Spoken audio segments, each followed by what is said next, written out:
You'd think the most dangerous thing in a neighborhood like Maple Creek Estates would be a rogue lacrosse ball, or perhaps a particularly aggressive gluten allergy. Our little slice of suburban paradise was engineered for tranquility, a place where the color beige came to breed and property values were discussed with the hushed reverence normally reserved for holy relics. The greatest threat to our peaceful, taupe-toned existence wasn't a criminal element. It was a woman armed with a clipboard and a 3-ring binder full of bylaws. Her name was Carol Peterson, but in the privacy of my own mind, and in hushed whispers among the downtrodden, she was simply the Karen. And on this sweltering Tuesday afternoon, I was watching the Karen commit an act of what I could only describe as domestic terrorism.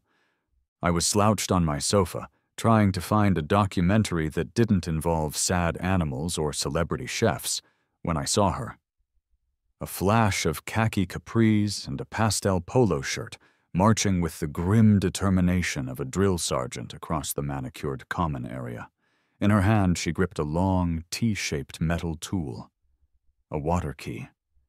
My blood ran cold.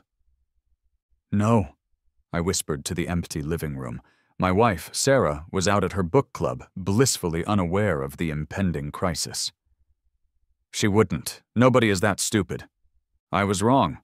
Stupidity, I was learning in my retirement, was a vast and renewable resource, and Carol Peterson had a controlling interest in the local supply. She stopped at a small, circular metal plate in the grass median separating our subdivision from the fire station. I knew that plate. I'd consulted on the municipal plans for this neighborhood a decade ago. It was the cover for the dedicated shutoff valve for Fire Station #4. It controlled their building supply, their sprinkler system, and most critically, the fast fill hydrant for their water tanker. With a grunt of effort that was frankly impressive for a woman whose primary form of exercise was writing violation notices, she pried the cover off. She jammed the key into the valve stem below and began to turn. My mind, the mind of a civil engineer who spent 35 years designing and maintaining the water systems that kept cities from dying of thirst or burning to the ground, went into overdrive. I could visualize the mechanism below the grass, a 6-inch quarter-turn ball valve on a ductile iron main. As she put her entire spite-fueled body into it, I could almost hear the faint thump squish as the valve seated, cutting off the flow of 60 psi water. She stood up, dusted her hands on her immaculate capris, and gave a smug, triumphant nod. She had done it. She had declared war on the fire department. And all because of a few dead petunias. Life in Maple Creek Estates was a masterclass in forced conformity. Before I retired, I barely noticed. I'd leave before sunrise, get home after dark, and spend my weekends too tired to care that our homeowners association had bylaws governing the acceptable shade of one's garden hose. But now, with a surplus of time and a lifetime of professional problem-solving instincts going unused, the sheer, oppressive banality of it all was grinding me down. I was Leo Maxwell, a man who once managed billion-dollar infrastructure projects, now reduced to measuring the height of my own grass with a digital caliper to ensure it complied with Bylaw 17, Section C, Paragraph 4. Turf grass length shall not exceed 3 inches, nor be less than 2 1/2, 2.5 inches, to maintain neighborhood aesthetic uniformity. Sarah said I needed a hobby. "You could build a ship in a bottle," she'd suggested. "I'd rather build a bottle to put the entire HOA board in," I'd grumbled back. The board was, of course, a meaningless distinction. It was Carol Peterson's fiefdom. She wasn't just the president. She was the judge, jury, and executioner. Her reign was marked by legendary memos. There was the wind chime moratorium, which decried unregulated tonal pollution. There was the welcome mat edict, which specified that mats could only display generic greetings, welcome, hello, and not provocative personal statements like, hope you brought wine. My personal favorite was the memo about holiday decorations, which included a list of approved emotions that could be represented. Joy was acceptable. Mirth was pushing it. Anything approaching religious fervor was right out. Her power was absolute, because no one dared challenge her. The other residents were either her sycophantic lieutenants, a group I privately called the Beige Brigade, or they were like most people, too busy, too tired, or too scared of being fined for having a trash can visible from the street for more than 6 hours on collection day. The spark that lit the fuse of Carol's current crusade had happened a week prior. Fire Station #4, our friendly neighborhood heroes, held a community outreach day. They let kids climb in the engine, handed out plastic fire helmets, and generally acted like the pillars of the community they were. In the process of maneuvering their massive ladder truck back into its bay, the driver had misjudged the turn by a few inches. The rear wheel had gently rolled over a corner of a flower bed on the common area. But it wasn't just any flower bed. It was Carol's petunia patch, a patch she tended with a fanatical devotion. Technically, it was community property, but she had annexed it through sheer force of will. A neighbor later recounted the confrontation to me in a hushed, terrified whisper over the fence. Carol had marched up to a young firefighter who couldn't have been more than 22.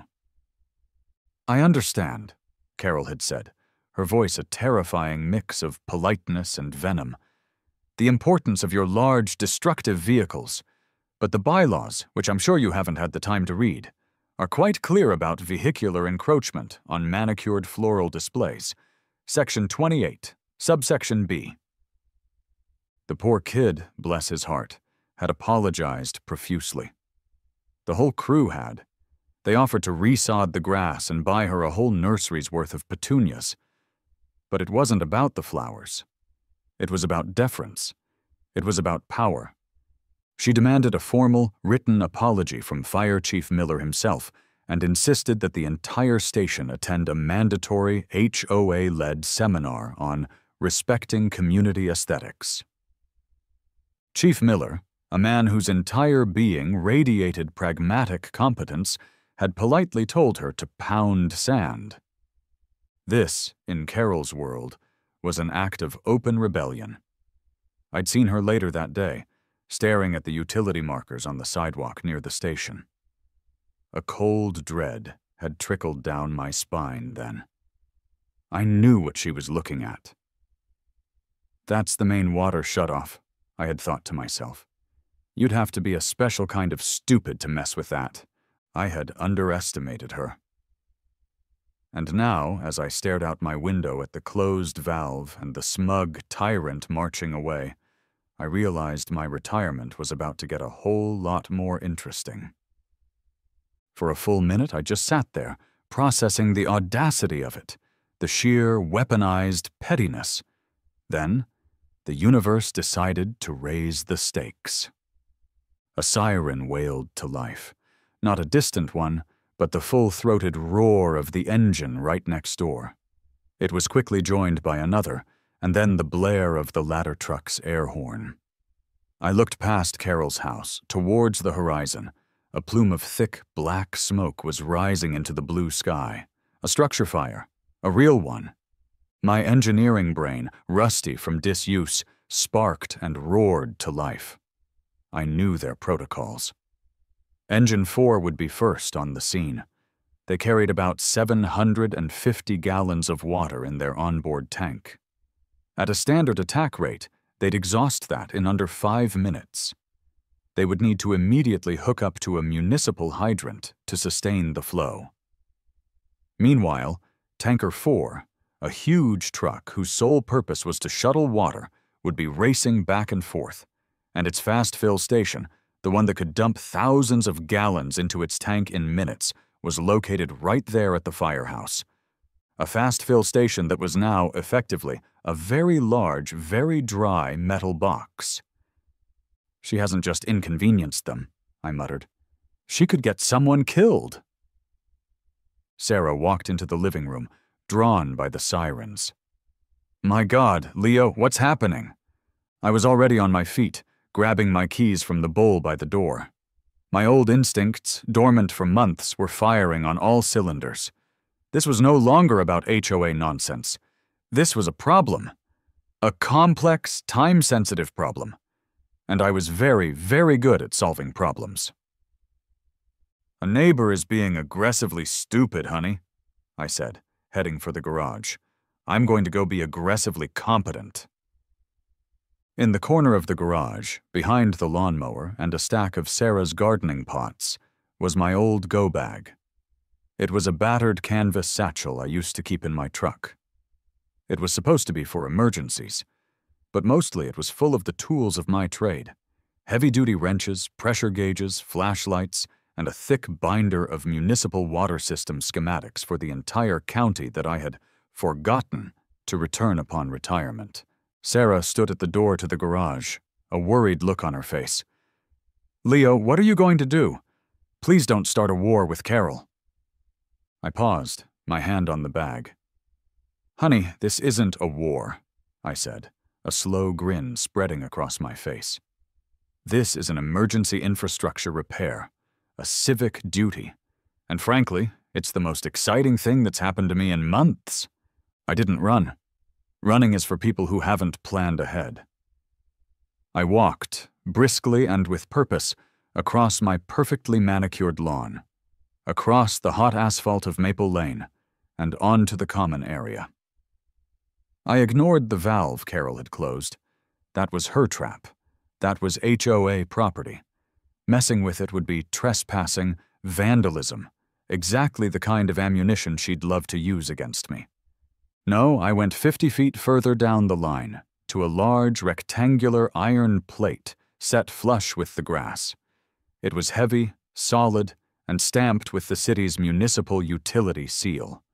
This was my turf. This was the cover to the main distribution manifold for the entire subdivision. From my bag, I pulled a pry bar. With a grunt and the satisfying protest of metal on metal, I popped the heavy cover off its seat. A wave of cool, damp air washed over me. I peered down into the subterranean vault. It was beautiful. A pristine 12-inch Class 52 ductile iron main ran the length of the vault, glistening with condensation. Branching off it was a complex but logical array of smaller pipes, gate valves, butterfly valves, and meters, all installed to the exact specifications I had personally signed off on a decade ago. It was like seeing an old friend. "Hello, darling," I murmured. "Let's dance." My mind raced, ticking off the steps. The fire station's dedicated 6-inch line branched off the main right here before the smaller valve Carol had closed. My target was a parallel 4-inch bypass loop, a section of pipe designed to be used by city crews to reroute water during maintenance on the primary line. Both of its gate valves were, of course, closed and sealed. I slid down the iron ladder into the vault. The air was thick with the smell of earth and chlorinated water. I pulled a heavy 4-foot-long valve wrench from my bag. The first gate valve was stiff. It hadn't been turned in years. I planted my feet, leaned into it, and put my entire 180 pounds of retired fury into the wrench. For a second, nothing happened. Then, with a deep groan that echoed in the concrete vault, it began to turn. The sound of rushing water filled the pipe next to my ear. One down. I scrambled over to the second valve on the other end of the bypass loop. This one turned more easily. As I cranked it open, I could feel the change in pressure, the shudder in the pipes as thousands of gallons of water were diverted from their main path around Carol's pathetic little blockade and surging towards the fire station. I pulled a pressure gauge from my bag, screwed it onto a test port, and watched the needle jump. 62 psi. Full, glorious, uninterrupted flow. I climbed out of the vault, my heart pounding with a thrill I hadn't felt since we averted a citywide water main break back in 08. I checked my watch. Time elapsed, 1 minute, 47 seconds. Not bad for an old man. Just as I was about to replace the heavy cover, a young firefighter came running out of the station, his face a mask of panic. "The water's off! The tanker can't refill! The chief is screaming on the radio!" He yelled at me. I didn't say a word. I just pointed a greasy thumb over my shoulder towards the station. "Try it now, kid." He gave me a bewildered look and sprinted back inside. A moment later, I heard it. The glorious, high-pitched whine of a high-volume pump kicking on, followed by the deep, gushing roar of water filling the tanker. The rookie reappeared at the bay door, his mouth hanging open. He just stared at me with a look of pure, unadulterated reverence. Before either of us could speak, a black SUV with flashing lights squealed to a stop on the road. The door flew open, and out stepped Fire Chief Miller. He was a tall, imposing man with a salt-and-pepper mustache and an aura of someone who did not have time for games. He took in the scene. Me, covered in a bit of dirt, standing over an open city manifold, and the sound of his tanker happily refilling. "What the hell happened here?" he boomed, his eyes locking onto mine. I wiped my hands on an old rag from my bag. "Your neighbor, Carol, committed an act of what I'd generously call civic terrorism," I said, my voice calm. "I, in turn, committed an act of emergency plumbing. I suspect my act carries a significantly smaller penalty in a court of law." Chief Miller's eyes narrowed. "You're the guy from 114 Maple Lane, right? The engineer?" "The retired engineer," I corrected him. "Which means I have way too much time on my hands for this kind of nonsense." A flicker of understanding, and then respect, crossed his face. He walked over to the open vault, peered inside, and saw my handiwork. He looked at the bypass loop, then back at me. A slow grin tugged at the corner of his mustache. He strode over and extended a hand. "I don't know what the official city rule book says about this, and right now I don't care," he said, his handshake firm and strong. "You just did this city and my crew a massive service. Thank you, Mr. Maxwell." "Leo," I said. "Miller." An alliance was forged right there on the perfectly manicured grass of the common area, sealed in shared competence and a mutual contempt for dangerous stupidity. Our moment of mutual professional respect was shattered by a sound that could curdle milk at 50 paces, the shriek of an enraged Carol Peterson. She must have heard the pumps. She came storming out of her house, a human thundercloud in a pastel polo. She saw me and Chief Miller shaking hands. She saw the open manifold cover on city property, not her HOA common ground. Her brain, unable to process this deviation from her carefully laid plan, seemed to short-circuit. "What do you think you're doing?" she screeched, marching towards us, her finger pointed accusingly at me. "That is a restricted utility vault. You are trespassing. You are tampering with municipal property. I am calling the police." I took a deep, cleansing breath, savoring the moment. This was the payoff.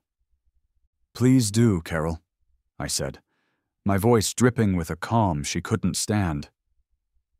"And when they get here, you can explain to them, and to Fire Chief Miller here, and eventually to a judge, why you deliberately chose to shut off the water supply to a fire station during an active fire call.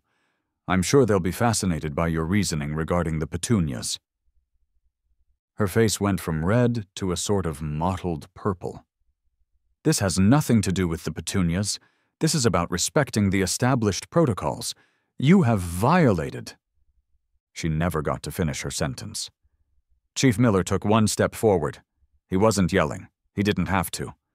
His voice was low, cold, and heavy with authority. "Ma'am," he said, "what you did was a Class A misdemeanor under State Public Safety Code 143.7. It's called reckless endangerment. My crew is fighting a 3-alarm fire right now, and you knowingly tampered with their ability to do their job.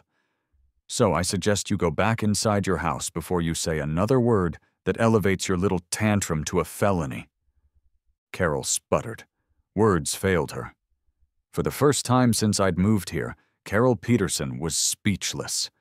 She looked from the chief's stony face to my smug grin, and something inside her broke. She whipped out her phone, her fingers stabbing at the screen, and retreated towards her beige fortress. Oh yes, she was making the call. 10 minutes later, a police cruiser glided to a stop. Out stepped 2 officers. The first, Officer Davis, was a veteran with a thick mustache and eyes that had seen every flavor of human foolishness. The second, Officer Rodriguez, was younger, sharper, his uniform still crisp, a man who clearly believed in the power of the rule book. They were immediately plunged into a suburban Rashomon. First, they listened to Carol, who had re-emerged from her house, armed with her HOA binder. "He's a menace," she squawked, pointing at me. "A vigilante. He tore open the city infrastructure like a wild animal. He's probably rerouting the water to his house to create a private water park and not paying his utility bills." Next, they listened to Chief Miller, who laid out the facts in a calm, authoritative monotone. "This man is a hero. That woman, Carol Peterson, deliberately and maliciously shut off our water supply, endangering the lives of my firefighters and the public.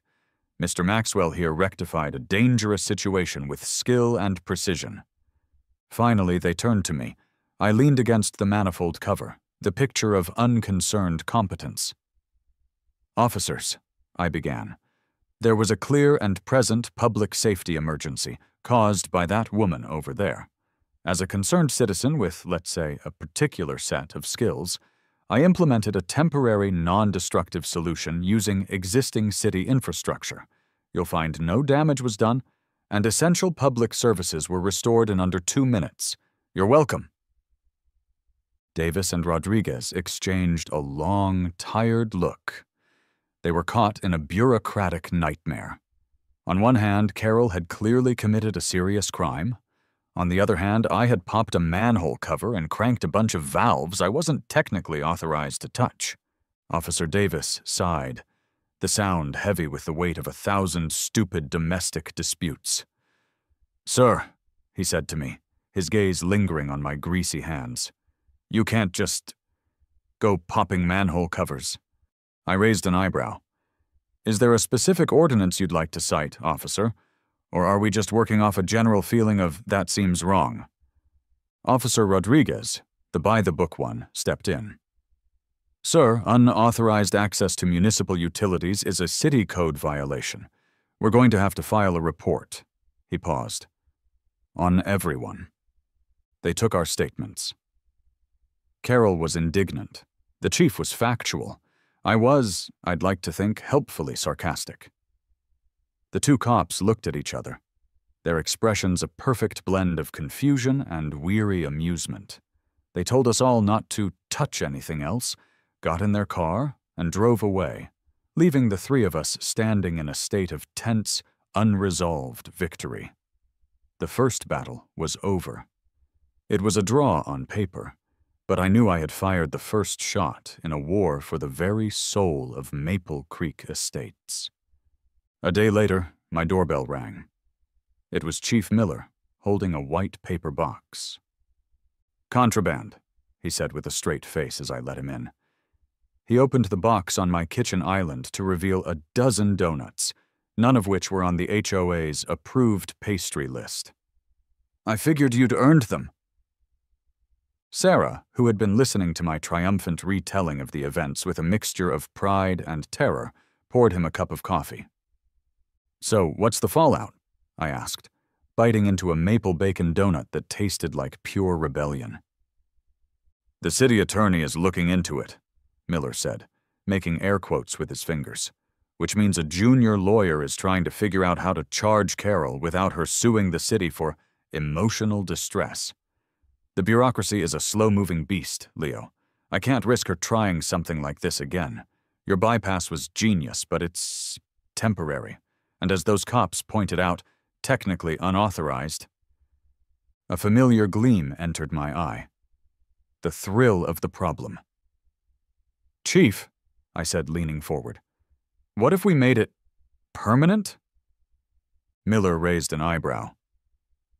"A new, dedicated, tamper-proof spur line," I continued, my mind already sketching the blueprints. "Tapped directly from the 12-inch main, running a whole new line straight to the station, completely independent of the HOA's common area valve. Something with a subterranean access point on fire department property, with a lock only the city, and you have the key to—" Miller let out a low whistle. "Leo, that's a capital improvement project. That would take city planning months, maybe years, environmental reviews, public bids, tens of thousands of dollars. Or," I said, pausing for dramatic effect, "it takes a retired engineer with the original blueprints, a friendly local contractor, and a few nights of discreet work.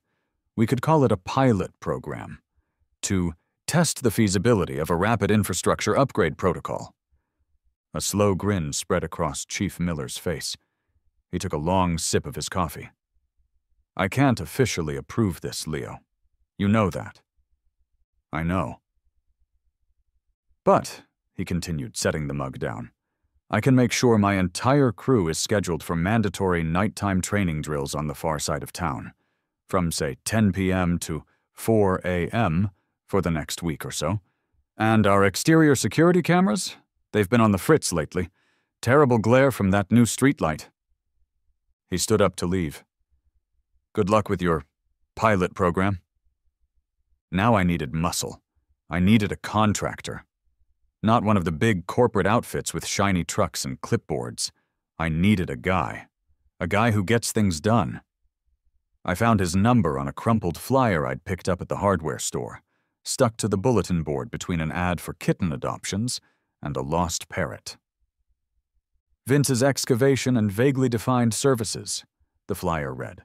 "No job too weird, cash appreciated." Perfect. I met Vince at a Greasy Spoon diner on the edge of town. The kind of place where the coffee is strong and the waitresses call you Hun. Vince was a large, barrel-chested man with hands like catcher's mitts and a fine layer of permanent dirt under his fingernails.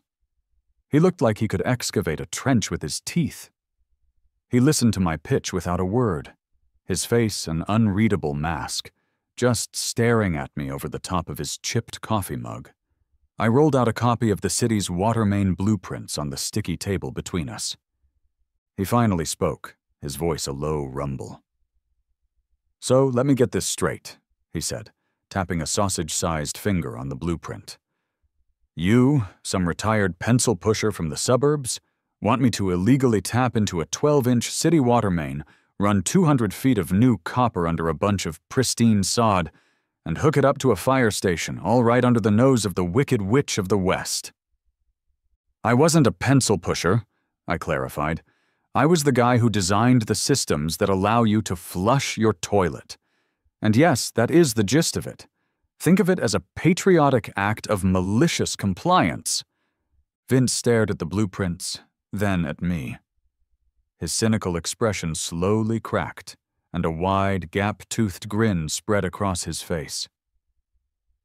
"You're completely insane," he chuckled. "I like it. My guys will need a mini excavator, 200 feet of 2-inch Type K copper, a whole mess of fittings, and a case of whatever beer the fire chief is drinking. And my weird job surcharge is 20%. "Done," I said, shaking his massive, calloused hand. Project Freedom Flow was officially a go. Carol, having failed to achieve satisfaction through law enforcement, retreated to her natural habitat, bureaucratic warfare. The official violation notices started appearing in my mailbox, delivered with the solemnity of papal bulls. The first was a crisp, cream-colored envelope. Fine hash 1. $50 for unauthorized conference with a municipal employee, Fire Chief Miller, on designated common grounds. The next day brought another. Fine hash 2. $100 for leaving a garage door open for more than the prescribed 15-minute grace period. This was from when I'd retrieved my go bag. She'd been watching. The pièce de résistance arrived on Friday. Fine #3. $200 for creating a public nuisance by attracting law enforcement vehicles to the community, thereby lowering the neighborhood's perceived tranquility index. I was fairly certain she'd just invented the tranquility index, but I had to admire her creativity. Sarah was aghast. "Leo, this is pure harassment. You have to fight this. You have to call a lawyer," she said, waving the notices in the air. I calmly took them from her and slid them into a manila folder I'd labeled "Evidence for the Prosecution." "Oh, I'm not going to fight them, honey," I said with a placid smile. "I'm going to let her build my entire legal case for me. Keep talking, Carol. Every baseless fine is just another nail in your own coffin." Meanwhile, Project Freedom Flow commenced under the cover of darkness. It was a masterpiece of clandestine construction. Vince proved to be an artist in his own right. The first night, his crew delivered the mini-excavator on a flatbed trailer at 2 a.m., the engine muffled with old moving blankets. They worked swiftly and quietly, using only hand signals and headlamps. The work was a series of barely averted disasters that bordered on slapstick comedy. On the second night, Mrs. Higgins from 3 doors down let her yappy little terrier out for its late-night constitutional. The dog, named Sir Reginald, immediately started yapping at the strange shapes moving in the darkness. Vince, without missing a beat, pulled a piece of beef jerky from his pocket and tossed it. Sir Reginald was instantly silenced, our new best friend and co-conspirator. The biggest scare came on night 3. One of Carol's Beige Brigade lieutenants, a man named Todd who wore boat shoes with no socks, came out for a late-night stroll. Vince's crew froze in the half-dug trench. I was watching from my window, connected to Vince via a cheap pair of walkie-talkies. "Talk to me, Leo. What's the play?" Vince whispered. "Stall him," I whispered back. "Be official." Vince climbed out of the trench, holding a clipboard I'd given him for just such an occasion. "Evening, sir," he said, his voice taking on a formal, bored tone. "City utilities. We're chasing a sewer gas leak." Todd peered nervously at the trench. "Sewer gas? Is it dangerous?" "Only if you're a fan of breathing," Vince deadpanned. I fed him a line through the walkie-talkie. "Yeah," Vince continued, looking at his clipboard. "We're getting high readings of hydrogen sulfide and methane near the tertiary lift station. Probably shouldn't be out here. The gas can cause, spontaneous neurological events." Todd's eyes went wide. "Oh my God!" He practically sprinted back to his house. Vince clicked the walkie-talkie. "Spontaneous neurological events?" "Best I could do on short notice," I replied. My nightly conversations with Vince became the highlight of my retirement. "You know," he grunted one night, covered in mud as he tightened a compression fitting, "for a guy who spent his life behind a desk, you're pretty handy with a pipe wrench." "This isn't work, Vince," I said, passing him a flashlight. "This is art." Carol, meanwhile, knew something was up. She couldn't prove it, but she could hear the faint, muffled sounds. So she pivoted from fines to psychological warfare. The neighborhood Facebook group became her battlefield. Carol Peterson, concerned resident. Alert. There has been suspicious nocturnal activity on the common grounds. I urge everyone to be vigilant. This is how property values begin to erode. Remember, the bylaws are for your protection. Carol Peterson. I have heard from a reliable source that certain individuals are planning unauthorized modifications to our shared infrastructure. This is not only illegal, but dangerous. This is the work of a radical anti-HOA anarchist who wants to let people paint their houses purple. I watched the drama unfold with a bowl of popcorn in my lap, screenshotting every unhinged post. And then I began my counteroffensive. Not with angry posts, but with the cold, hard steel of the bylaws themselves. I took a photo of Carol's trash bins, left out a full 12 hours after collection. I emailed it to the HOA board and CC'd the entire neighborhood email list, citing Bylaw 21. I took a photo of the unapproved decorative wrought iron flamingo on her lawn, emailed again, citing the statute against non-standard lawn ornamentation. I documented her car being parked with its left wheel touching the white line of her driveway space, a clear violation of the vehicular positioning addendum. It was war by 1,000 paper cuts, and I was enjoying every second of it. The inevitable happened on the 5th night of the project. A cruiser once again glided down Maple Lane. Davis and Rodriguez. They found Vince and me admiring a perfectly laid section of copper pipe, glistening in the moonlight. This time their approach was different, less formal, more exasperatedly friendly. Officer Davis didn't even get out of the car at first, just rolled down the window. "Leo," he said, sighing my name like a prayer to a god he no longer believed in. "We have to ask you to stop." "Stop what, officer?" I asked innocently, admiring the fine craftsmanship of this municipal-grade copper tubing. It's a real work of art. Vince here is a master. Vince grunted in agreement. Rodriguez got out and walked over, his flashlight beam tracing the line of the trench.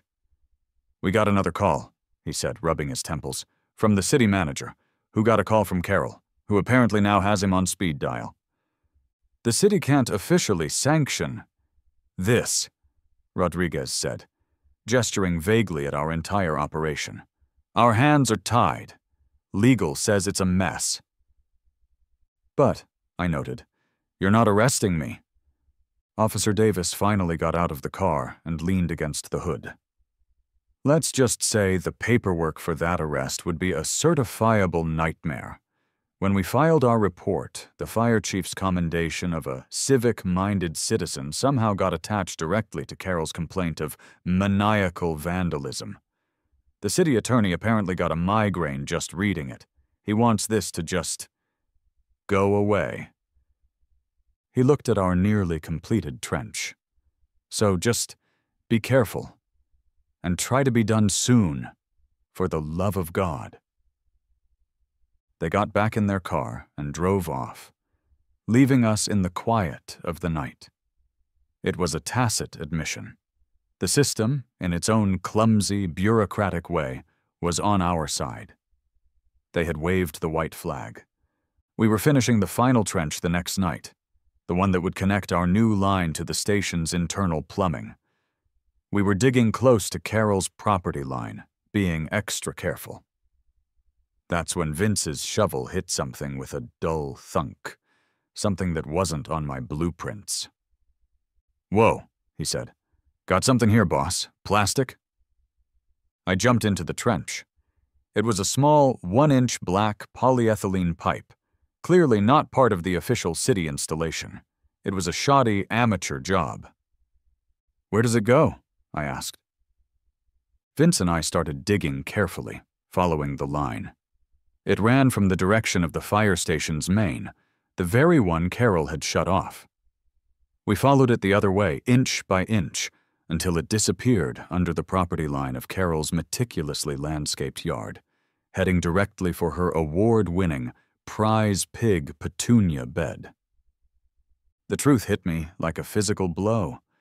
A beautiful, perfect, crystalline truth, shimmering with petty hypocrisy. Carol wasn't just obsessed with that valve because some firefighters had flattened a few flowers. She was stealing water from the fire department's dedicated, unmetered line to irrigate her petunias for free. That's why she knew exactly where the valve was. That's why she had a key. That's why she was so territorial about that specific patch of land. Her entire righteous crusade, the fines, the Facebook posts, the calls to the police. It was all a massive, desperate cover-up.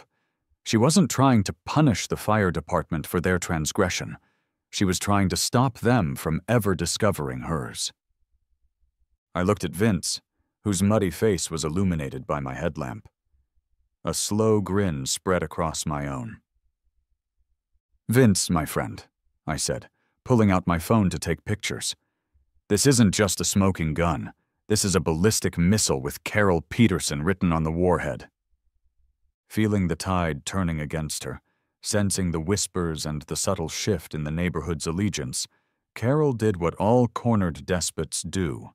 She doubled down. An email was sent to the entire community. Emergency HOA meeting. Mandatory attendance. Agenda. The rogue actions of Leo Maxwell and the preservation of our community standards. This was it, her last stand. She was going to try and humiliate me publicly, fine me into oblivion, and get a motion passed to force the city to rip out my beautiful, nearly completed bypass. The community clubhouse was packed. It had the tense, buzzing atmosphere of a show trial. Carol's beige brigade was in the front row, a phalanx of khaki and disapproval. The nervous, silent majority filled the chairs in the back, drawn by the promise of drama. I sat in the front row with Sarah, who squeezed my hand. "You ready for this?" she whispered. "Honey," I whispered back, "I've been preparing for this my entire retirement." Carol stood at the podium, a portrait of wounded dignity. She launched into an impassioned, tearful speech about rules, order, and the sanctity of property values. She painted me as a monster, a loose cannon who had terrorized the community with my heavy machinery and reckless disregard for our bylaws. She had a slideshow. It featured dramatic black and white photos of the dug-up turf. This anarchy," she said, her voice trembling with manufactured emotion, "is what he wants. This is the future he offers, a future of chaos and dirt." Then, it was my turn. I walked to the podium and calmly plugged my laptop into the projector. Sarah gave me a subtle go-get-'em nod. "Good evening, everyone," I began, my voice even. "Carol has painted a very dramatic picture, but I'd like to talk about facts." My first slide was a simple diagram of the water system, showing the valve she had closed. I explained, in simple terms, the public safety risk. I cited the state code, the one Chief Miller had mentioned. "Now, you don't have to take my word for it," I said. "I believe we have an expert in the room." I gestured to the back, where Chief Miller was standing, arms crossed, in his full dress uniform. The crowd murmured and turned. His presence changed the entire dynamic of the room. The chief walked to the front. He didn't need the podium. His voice filled the space. "What Mr. Maxwell has said is correct," he stated simply. "The actions taken by Miss Peterson on the day of the fire were unconscionable and placed my crew and the public at risk. The actions taken by Mr. Maxwell, while unorthodox, were heroic. He's a credit to this community." The murmur in the room grew louder. The tide was turning.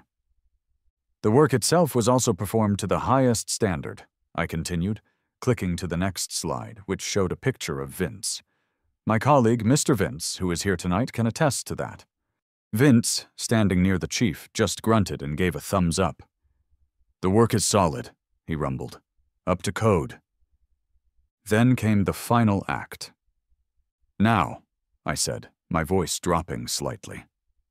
I was very curious during this whole process as to why Carol was so intimately familiar with the fire station's water valve. At first, I thought it was just her passionate, admirable commitment to the bylaws, but then my colleague, Mr. Vince, and I discovered something interesting. I clicked to the next slide. It was a crystal-clear photo of the illegal, 1-inch plastic pipe connected to the main. A collective gasp went through the room. I clicked again. The next slide was a diagram I'd drawn, a map showing the illegal pipe's path directly from the fire main to the sprinkler heads in Carol's petunia bed. I followed it with a video I'd taken, tracing the pipe through the dirt. My final slide was a conservative calculation of the thousands of gallons of unmetered stolen water she had likely used over the past several years. "It turns out," I concluded, looking directly at Carol, whose face had gone a chalky white, "this was never about petunias or rules or community safety. It was about Carol Peterson stealing public utilities to fuel her own vanity project. She didn't shut off the water to punish the fire department. She shut it off to prevent them from discovering her own crime during any potential maintenance." The room was dead silent. You could hear a bylaw drop. And then Carol Peterson, the iron-willed queen of Maple Creek Estates, completely and gloriously melted down. "Lies!" she shrieked, jumping to her feet. "It's all lies! It's CGI! He's a hacker! He faked those pictures! It's not true!" Her carefully constructed facade of righteous indignation didn't just crack. It exploded. She was raving, her finger pointing wildly, her voice shrill with pure, undiluted panic. That's when the two figures standing by the door started walking to the front, Officer Davis and Officer Rodriguez. They had, at my request, agreed to attend to keep the peace. Officer Davis walked right up to the podium, ignoring Carol's tirade. He spoke into the microphone, his voice calm and steady. "Actually, ma'am," he said, and the entire room went silent again. "We got a call from the city water department this afternoon. They cross-referenced Mr. Maxwell's photographs with their own master plans. They'd like to have a word with you about utility theft." He turned to Carol. "Perhaps you can come with us." Carol stood frozen, her mouth open, her face a mask of utter defeat. Her beige brigade backers were suddenly fascinated by their own shoes, sinking into their chairs to avoid the fallout. Then, from the back of the room, a single person started to clap. It was one of the nervous neighbors. Then another joined in, and another. Soon, the entire clubhouse, minus the half-dozen members of the brigade, was filled with a rising tide of applause as the two police officers politely escorted a sputtering, defeated Carol Peterson out into the night. The HOA, deprived of its queen, fell into chaos, and then, remarkably, into reason. At an emergency meeting the following week, one that was far more civil, a vote of no confidence in the entire old board was passed unanimously. A reluctant but sensible retired accountant named George was voted in as the new president. His first act was to propose a motion to officially nullify all of Carol's recent fines against me. It passed with a round of cheers. His second act was to propose the Common Sense Amendment, which struck a dozen of the most ridiculous bylaws from the books. The city, meanwhile, performed a beautiful act of bureaucratic face-saving. My project was retroactively designated a successful pilot program for emergency infrastructure upgrades. They sent a city crew out to officially inspect the work. The foreman, a grizzled old-timer, took one look at Vince's clean connections and my logical layout, and whistled. "This is better than our own stuff," he confided in me. He and his crew spent an hour officially connecting the new line to the station, signing off on all the paperwork, and formally decommissioning the old valve near Carol's former petunia bed for good. A few days later, Vince and I were sitting on the curb in front of my house, drinking a couple of cold beers, and watching the sunset paint the sky in the colors that were definitely not on the approved HOA palette. The sod over our trench was already knitting together, the scar on the neighborhood healing. "You know," Vince said, taking a long pull from his bottle, "for a retired guy, you sure know how to stir the pot." "I wasn't retired, Vince," I said, watching a kid ride by on a brightly colored bicycle that would have given Carol an aneurysm. "I was just in standby mode, waiting for a problem worth solving." "So, what's next?" he asked. "Gonna run for mayor? Take over the world?" I chuckled. "God, no. I think I'm going to take a nap. This was exhausting." The news traveled quickly. Carol and her husband had put their house on the market. It sold in less than a week, at a slight loss, to a young family with 3 loud kids and a golden retriever. They were moving to a different state, presumably one with less vigilant retired engineers. A month later, life in Maple Creek Estates had found a new, more relaxed equilibrium. A few more colorful welcome mats had appeared. I heard the gentle, unsanctioned sound of wind chimes from a few houses down. It was the sound of freedom. I was on my porch, sipping a tall glass of iced tea. Sarah was next to me, reading her book, her hand resting on my arm. "You're a menace, Leo Maxwell," she said without looking up, a smile in her voice. "But you're my menace." I was about to reply when I heard a familiar sound. The deep rumble of the engine from Station Hash 4. They were rolling by, returning from a call, not rushing. As they passed my house, the entire crew, with Chief Miller riding shotgun, leaned out the windows. They were smiling, waving, giving me a big, collective thumbs up. Then the driver reached up and gave a long, triumphant blast of the air horn. The sound, loud and clear and utterly glorious, echoed through the peaceful, beige but getting better neighborhood. I smiled, raised my glass to them in a silent toast, and took a sip. The war was over. I had won. My retirement project was complete. And for the first time in a long time, I leaned back in my chair, perfectly, blissfully content.